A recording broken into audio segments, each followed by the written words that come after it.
छात्रों, आज हम पुनः मैथिली शरण गुप्त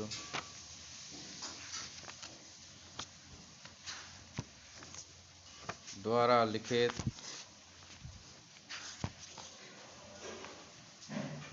महाकाव्य साकेत के नवम सर्ग की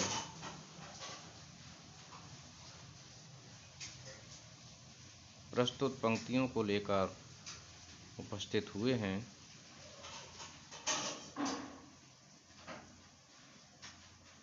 साकेत के नवम सर्ग में उर्मिला की विरह वेदना को प्रकट किया गया है और इसी क्रम में प्रकृति चित्रण को भी प्रस्तुत किया गया है।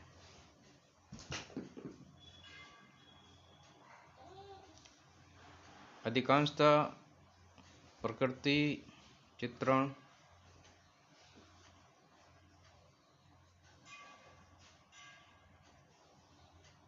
आलंबन या उद्दीपन रूप में कवियों ने किया है,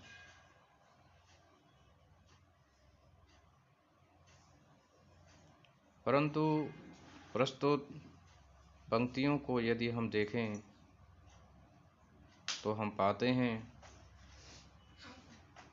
कि उर्मिला एक प्रोषित पत्रिका नायिका होते हुए भी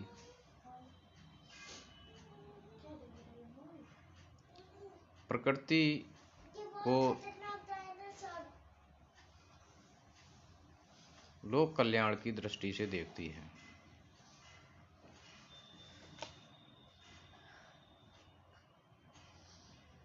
उसके हृदय में स्वार्थ के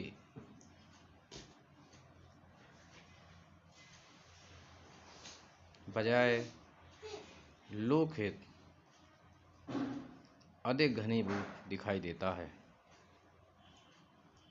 तो छात्रों, आज हम इन पंक्तियों को देखेंगे कि दरसो परसो घन बरसो सरसो जीर्ण शीर्ण जगती के तुम नव यौवन बरसो घुमड़ उठो आषाढ़ उमड़कर पावन सावन बरसो कि दरसो परसो घन बरसो। घन बादलों को कहा गया है कि हे बादलों,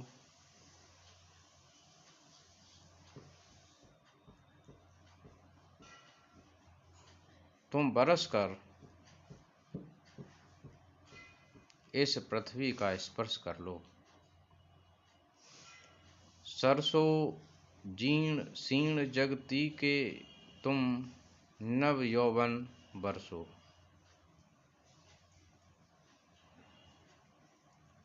कि यह जो पृथ्वी जीर्ण शीर्ण दिखाई दे रही है, इसको बरस कर रस से भर दो और नव यौवन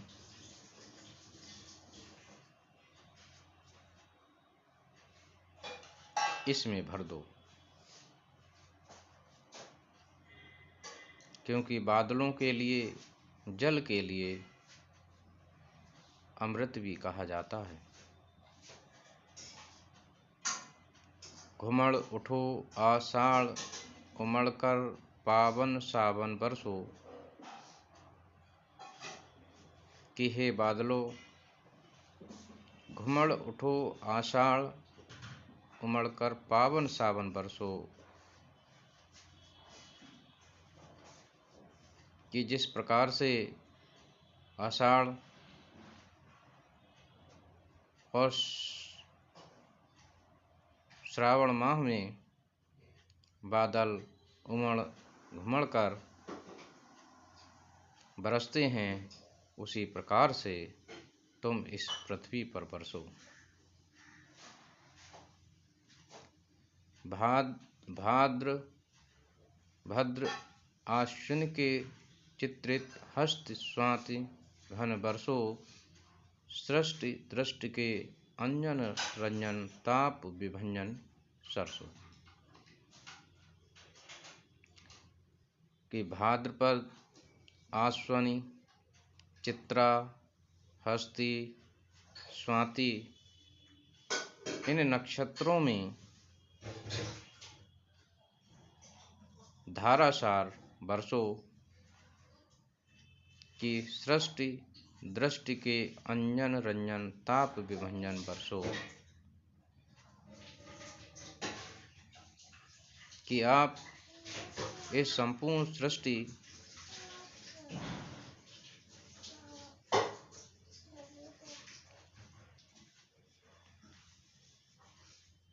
के दोषों को दूर करने वाले हैं, आनंद प्रदाता हैं और ताप को हरने वाले हैं, विभंजन तोड़ने वाले हैं। तो हे बादलों,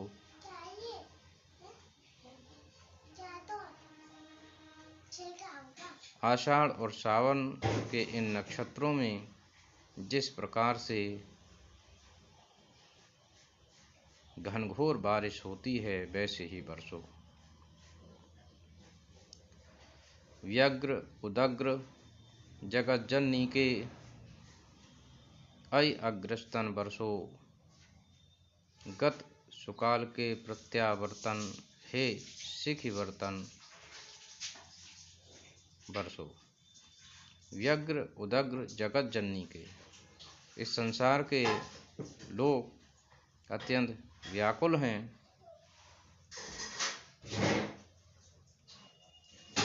अय अग्रस्तन बरसो, हे बादलों तुम जो है बरस जाओ, जिससे उनकी व्याकुलता समाप्त हो जाए। गत सुकाल के प्रत्यावर्तन हे शिखिवर्तन बरसो, कि गत सुकाल के प्रत्यावर्तन कि जिस प्रकार से गत माने बीते हुए सुकाल अच्छे काल में आपके बरसने से संपूर्ण सृष्टि खुशहाल हो जाती थी, आज पुनः उसी प्रकार से बरस जाओ।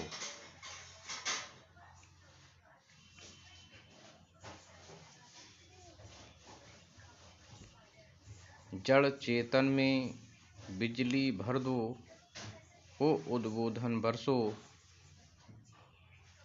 जिनमें बने हमारे मन में पुलक अंकुर बन बरसो।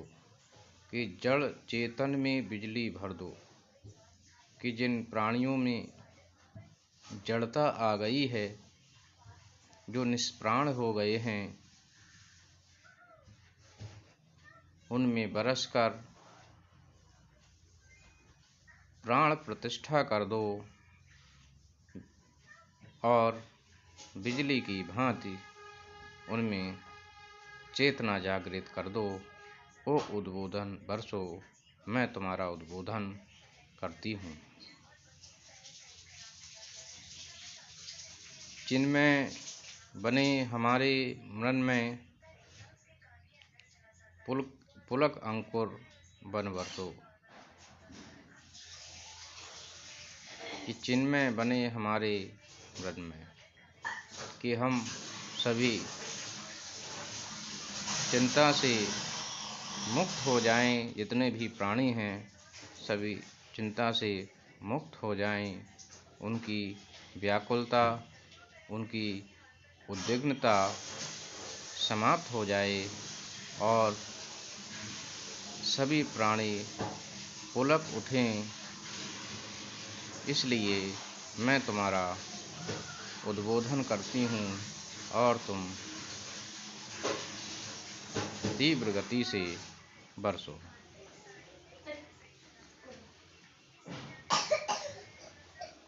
तो इन पंक्तियों में उर्मिला बादलों का उद्बोधन करती है, उनका आह्वान करती है कि हे बादलों, आप बरसकर इस भीषण गर्मी को शांत कर इस संपूर्ण पृथ्वी पर सभी प्राणियों एवं प्रकृति के लिए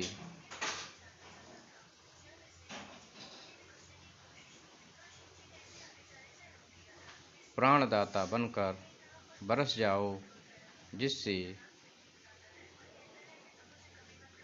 जिनमें जड़ता व्याप्त हो गई है उनमें पुनः जीवन आ सके। इन पंक्तियों में कवि का ज्योतिष ज्ञान भी परिलक्षित होता है, क्योंकि आषाढ़ और श्रावण मास के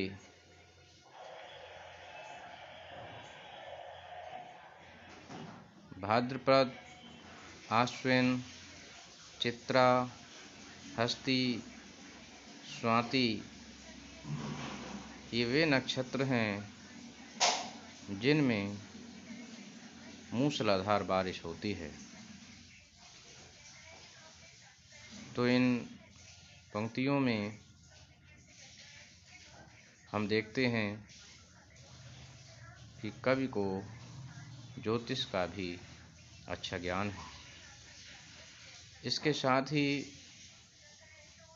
नायिका उर्मिला की लोक कल्याणकारी जीवन दृष्टि इन काव्य पंक्तियों में देखने को मिलती है। तो मैं समझता हूँ छात्रों, आपने इसको अवश्य ही समझा होगा। धन्यवाद।